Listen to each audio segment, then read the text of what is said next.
علمی ڈائری کے معزز دوستوں کو السلام علیکم۔ دوستوں، آثار قدیمہ کے ذریعے ہمیں جو معلومات ملی ہیں ان کی وجہ سے ہم انسان کی تاریخ کو کئی حصوں میں تقسیم کر سکتے ہیں۔ اس تقسیم کا فائدہ یہ ہے کہ ہم تاریخ میں ان تبدیلیوں کو بآسانی دیکھ سکتے ہیں جو انسانی عمل کے نتیجے میں ہوئی تھیں۔ انسان کی تاریخ کے قدیم تر زمانے کو ہم شکار اور غذا جمع کرنے والا عہد کہہ سکتے ہیں۔ اس زمانے کو 3 حصوں میں تقسیم کیا جا سکتا ہے۔ پہلا زمانہ قدیم پتھر کا زمانہ جو 20 لاکھ سال سے 80,000 سال تک پھیلا ہوا تھا۔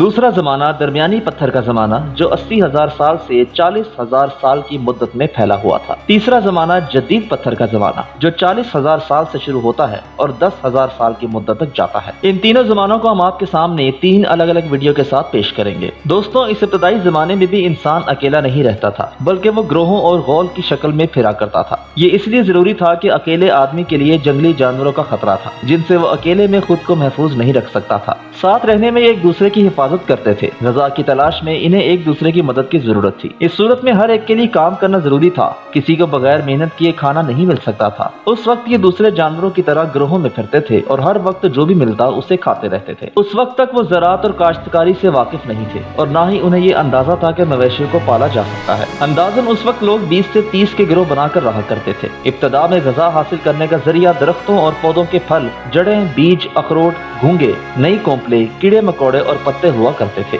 یہ بیر پھل جمع کر لیتے تھے اور انہیں کھا کر پیٹ بھرتے تھے۔ اس کے علاوہ غذا کے لیے ان کی دوسری دریافت پرندوں کے انڈے اور مچھلیاں تھی۔ اس سلسلے میں انسان کئی تجربات سے گزرا ہوگا کہ کون سا پھل، پودا یا بیج کھانے کے قابل ہے یا نہیں۔ گھومنے پھرنے کے بعد اسے یہ معلوم ہوا ہوگا کہ یہ درخت، پودے اور جانوروں کے انڈے کہاں ملتے ہیں اور یہ کہ مچھلیوں کو کیسے پکڑا جائے۔ دوستوں، اپنی غذا کو حاصل کرنے کا دوسرا مرحلہ جانوروں اور پرندوں کا شکار کرنا تھا۔ شکار کے لیے ضروری تھا کہ لوگ مل کر اسے تلاش کریں اور پھر اسے پکڑیں۔ ابتدا میں یہ مشکل تھا کیونکہ اس کے پاس نہ ہتھیار تھے اور نہ اوزار۔ اسے یہ شکار اپنے ہاتھوں سے پکڑ کر کرنا ہوتا تھا، اس لیے یہاں بھی لوگوں کو آپس میں ایک دوسرے کی مدد کی ضرورت تھی۔ جب اس نے بڑے جانور شکار کرنا شروع کیے تو اسے بڑی مقدار میں گوشت ملنے لگا۔ اس وجہ سے اس میں 2 عادتیں پیدا ہوئیں۔ ایک تو یہ کہ وہ بھوک سے زیادہ کھاتا تھا کیونکہ اسے پتہ نہیں ہوتا تھا کہ اسے دوبارہ یہ گوشت ملے گا یا نہیں۔ دوسرے، اگر وہ گوشت کا ذخیرہ نہیں کر سکتے تھے تو دوسرے گروہوں کو اس میں شریک کر لیتے تھے۔ گوشت کو بطور غذا استعمال کرنے کا نتیجہ یہ ہوا کہ پھلوں اور سبزیوں کے مقابلے میں اسے اس غذا سے زیادہ توانائی ملنے لگی۔ کھانے کے بعد اسے فرصت کے لمحات بھی ملنے لگے۔ انہی لمحات میں اس نے اپنے ارد گرد کے ماحول کو سمجھنا شروع کیا اور اس کے دماغ نے پتھر کے استعمال پر غور کرنا شروع کیا،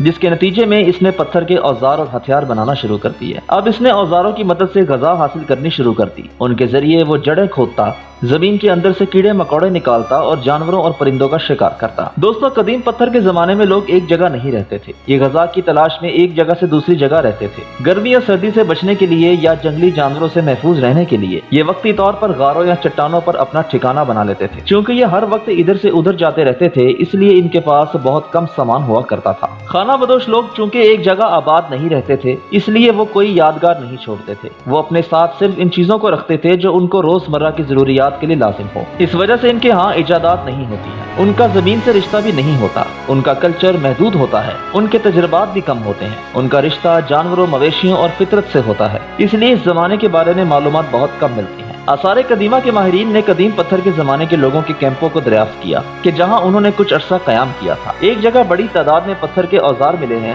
اس سے یہ مطلب نکالا گیا کہ اس جگہ انہوں نے زیادہ سے زیادہ عرصہ قیام کیا۔ کچھ جگہوں پر ٹوٹے پھوٹے اوزار ملے، اس کا مطلب ہے کہ انہوں نے استعمال کے بعد انہیں پھینک دیا تھا۔ کچھ کیمپوں سے آگ کے استعمال کا پتہ چلا ہے، اس کی نشانیاں جلی ہوئی ہڈیاں اور راکھ ہے۔ یہ بھی اندازہ لگایا گیا ہے کہ لوگ ایسی جگہوں پر زیادہ رہتے تھے جہاں انہیں آسانی سے پتھر مل جایا کرتے تھے تاکہ وہ ان سے اوزار اور ہتھیار بنا سکیں۔ وہ ایسی جگہوں پر بھی زیادہ رہتے تھے کہ جہاں جنگل ہوں تاکہ جانور اور پھل وغیرہ کافی مقدار میں مل جائیں۔ دوستوں، بات کریں کہ اگر ہم اوزاروں اور ان کی ایجادات کے بارے میں غور کریں تو تاریخ ہمیں بتاتی ہے کہ کسی ایک اوزار یا ہتھیار کی ایجاد کے پیچھے انسان کا تجربہ اور اس کا مشاہدہ تھا۔ اس کی ذہانت اسے عملی شکل دیتی ہے۔ جب بھی انسان کو ایجاد کرتا ہے یا کوئی نئی چیز بناتا ہے تو وہ سوچتا ہے کہ اسے کس مقصد اور کام کے لیے استعمال کیا جائے گا، اس کے فائدے کیا ہوں گے، اسے کیسے استعمال کیا جائے گا۔ ہم دیکھتے ہیں کہ جب بھی انسان نے نئے اوزار بنائے یا ان میں تبدیلی کی تو اس کے نتیجے میں تبدیلی آئی۔ اس نے انسان اور سماج کو بدلا، جس سے ایک نئے زمانے کی ابتدا ہوئی، ایک نئے دور کا آغاز ہوا۔ دوستوں، بالکل ابتدا میں انسان نے اپنے ہاتھوں کو بطور ہتھیار اور اوزار استعمال کیا ہوگا، لیکن جیسے جیسے اس کا تجربہ بڑھا، اس نے اپنے ارد گرد کے ماحول کو دیکھا تو اس سے پتھر اور درختوں کی شاخیں نظر آئیں کہ جن سے اس نے اپنی حفاظت کی۔ اس لیے اس کی پہلی حیثیت اوزار استعمال کرنے والے کی تھی۔ بعد میں اس نے پتھروں کے